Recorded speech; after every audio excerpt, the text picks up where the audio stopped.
Hi everybody, welcome back to my channel, WEBHOST. Today's video is going to be a all-inclusive single video on starting your web hosting business, keeping your web hosting business, and growing your web hosting business. Instead of making multiple videos, I'd rather just have it all on one to give you an easier point of view or a different aspect on starting your business or keeping your business running. So to start, you're going to need three things initially. You're going to need a domain name. A domain name is basically the name of your web hosting company. You go to GoDaddy, WEBHOST, wherever, and you register your domain name. Could be anythinghost.com, works perfectly. The second thing you're going to need is a reseller account. Go to WEBHOST or another similar company to get that offers cPanel. And the third thing you're going to need is a website. Basically nowadays you can download a website for free. I know WEBHOST has them. You can also find them online, and you just basically edit the name, edit the pricing. It's kind of a template type thing, really easy to do, and now you're in business. So once you have those three things, you're essentially starting a web hosting business. The fourth thing you're going to need are obviously paying clients. You're not going to be in business very long if you don't have paying clients. And there's two ways to get those paying clients. One, you can either buy them, or two, you can go on, say, a web hosting forum, participate in a forum, and get those clients free of charge. How does that work? It's pretty simple. When you're on a web hosting type forum, say like Web Hosting Talk, you're gonna include in your signature, and the signature is usually on the bottom of when you go ahead and post, basically a little description and then a link back to your website. This way, when you're participating in a web hosting forum, you're essentially marketing yourself without marketing yourself. You're not spamming, you're just being someone contributing to whichever thread, whatever it's about, and people seeing your link. If you're giving quality responses or quality content on this web hosting forum, people are going to be inclined to want to host to you because they figure, hey, if they have an issue with their website or if they have a question, they're going to feel, hey, this person knows what they're doing. They're going to basically want you to host their websites. And that's how we started. We started basically posting on web hosting forums. After we went from selling websites, once we stopped the website business, we went into solely web hosting. And we didn't buy clients. We just participated in web hosting forums, and that's what built us up. We dabbled in marketing, paying for Google ads, banners, whatnot. It brought some clients, but whether it was worth it or not, it helped, but it didn't. I think the best advertising, aside from word of mouth, is just being that online expert participating in forums, because we still have posts that we posted 10 years ago on a particular forum, and we still get traffic and we still get conversions from those posts. So it's pretty neat. It's kind of like planting a seed in the ground and letting a tree grow and then getting fruit year after year after year from the work you did many years ago. You just keep doing that day after day, week after week, month after month. You're gonna go ahead and get your business. You're gonna grow.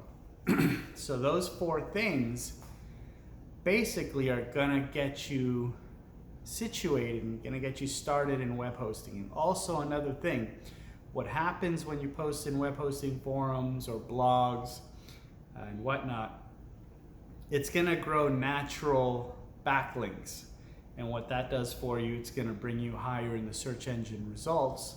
So when someone types reseller web hosting or master reseller web hosting or whatever, web hosting, you're gonna get more people from the main search result on Google and other search engines. This takes time. It took us probably 3 years of posting we didn't post every day, but we posted several times a week. And after about the third year, we were ranking pretty well on the search engines. So, and again, this is free. You don't have to pay for it. It's just, you have to go ahead and put that effort several times a week and you'll get your clients. Now, how do your clients pay you? There's several ways they can pay you. One, the choice would be PayPal. Other ways are Bitcoin. You open up a Coinbase account and there's your Bitcoin wallet, essentially, to receive payments. Other ways, people want to send you Western Union. We have one or two people that still pay us that way because they have no other way to pay.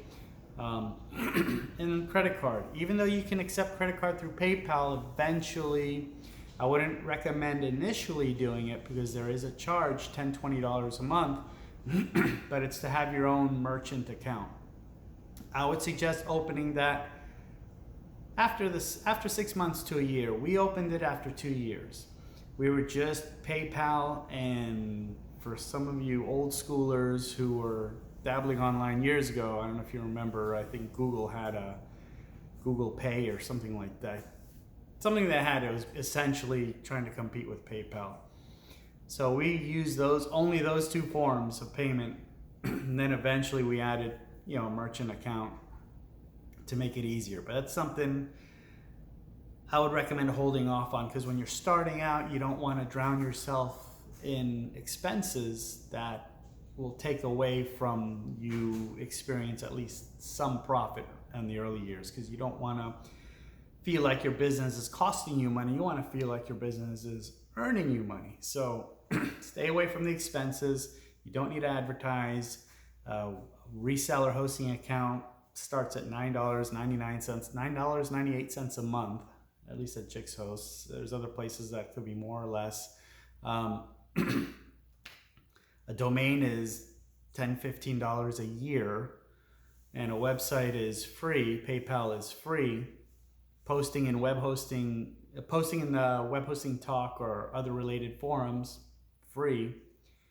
You just need to put an effort, and that's it. The rest, once you experience growth, then you can dabble in paid marketing, see if it works for you. As I told you before, it didn't work that great for me, but maybe we were deficient or we didn't do something right, at least on the paid side. The free side worked out wonderfully for us. Again, it's really how you decide you want to do it. I just, as a recommendation, unless you're loaded with cash, do everything the free way, and then you slowly and steadily grow. Once you grow out of that reseller account, then you're going to be looking at a dedicated server or multiple dedicated servers. You're going to want to get the dedicated server from a host like Jigsaw or another host, or at least a data center that is willing to provide support with you on your clients, because a lot of data centers will just want to sell you the server and you're kind of completely responsible. Their limitation is to, hey, if a hard drive goes or if a motherboard goes, memory goes, they'll replace it. Anything beyond that, you're on your own. Operating system fails, you're on your own. The CentOS or Cloud Linux or whichever platform you're going to load cPanel on, you're on your own. So go with a host that will do all that for you. So then the only thing you need to worry about is A, marketing your business, and B, keeping your clients happy. Now, how do you keep your clients happy? Really simple. The short answer, be there for them. The long answer, make sure you have ways to be accessible and be organized. How are you going to accomplish that? On Jigsaw, they give you several free CRMs. Those are basically management software where the client can open up a ticket. You receive the ticket, you help them out. If you can't help them, your host will help you help your client, and so forth. Everything is tracked and easy, because if you don't have a ticketing system and you're just trying to work off emails or phone calls or chats, it can get confusing, especially when you grow. You don't know who's what, or you don't know the history of their problem. And it's always good to have a history. So when you start out, I would recommend having only chats and ticketing. And use the chats only just to answer general questions. If the client says, listen, I have a problem with my account, my website's doing this, that, on the chat I would say, great, we'll be happy to help you. Please open a support ticket so our technician can go ahead and help you out. Our technicians can log into your account and help you out. This way you have it all tracked. Go into the ticketing console in your CRM that you downloaded for free, and then you have a way to track it. If you don't know how to fix your client's problem, open up a ticket with your host, and then your host will help you help your client. You're going to learn, and your client's going to be satisfied. And you basically grow from there. If you keep doing those things, you're going to be in good shape. And that's pretty much the gist of it. I know you're going to have quite a few questions. I know there's more things to it, but in a nutshell, what I just covered kind of covers it. So if you have any questions, do post those down below. I'll be happy to answer them for you. Post them down below because I'd like them to be public so everyone can learn from it. This way we can all grow from it. So if you found this video of value to you, please like it. If you find this channel of value to you, go ahead and subscribe. Aside from that, have a great day, stay safe, and I'll see you soon. Thanks, bye.